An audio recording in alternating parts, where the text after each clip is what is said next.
Chapter 19, Rendezvous. Over breakfast the next morning, Charbonneau asked, "So what'd you think of that dog at Muckwa's?" Pierre recalled the critter that guarded Muckwa's wigwam. It reminded him of his own dog Pepper. He was friendly enough. Charbonneau laughed. "I didn't mean the one you were petting," he said. "I'm talking about the one you ate." "Ate? What do you think was in that stew you were chucking down so fast?" Remembering the scrawny mutts he'd seen around the Indian camp, Pierre fought the nausea back. "Dog, eh?" Charbonneau nodded. "I know it's hard to get used to, but out here everything is tied to survival. You live off what the land offers. Hazelnuts, cattail root, beaver. It all fills the guts.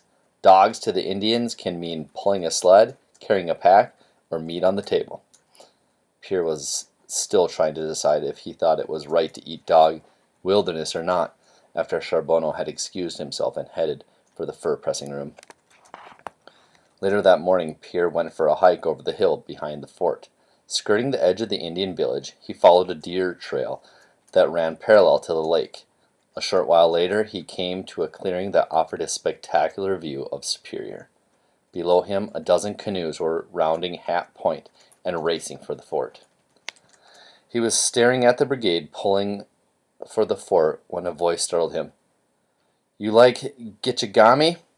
He turned to find the pretty girl Kennewa holding a birch bark basket in her hand and smiling broadly.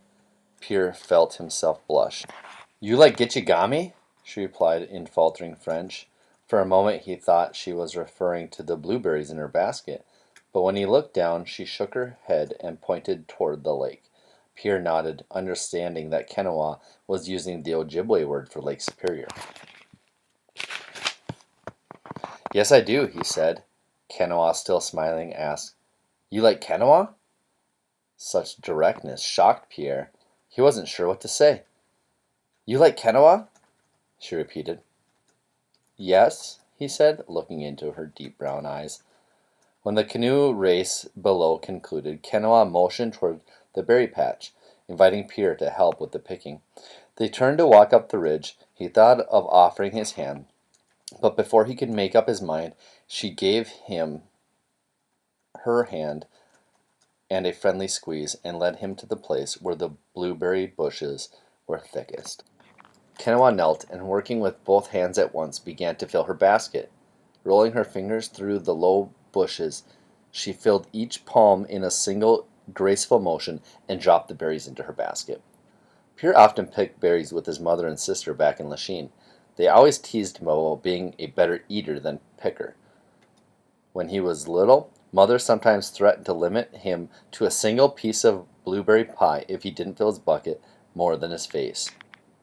Today Pierre tried to pick as fast as Kennewa, but he ended up with only a handful of leaves. She giggled in a gentle way that made Pierre chuckle at himself. He smiled when she leaned close to him and touched his hair, saying the French word for white, blanc. He shook his head and tried to explain blonde to her, but she only laughed and pushed a huge berry between his lips. He chewed it slowly, savoring the sun-warmed sweetness. After they were through picking berries, they walked back to the village together. Though their talk was limited to simple French phrases, Pierre was surprised at how much they could say with only a gesture or a smile. And that's the end of chapter 19.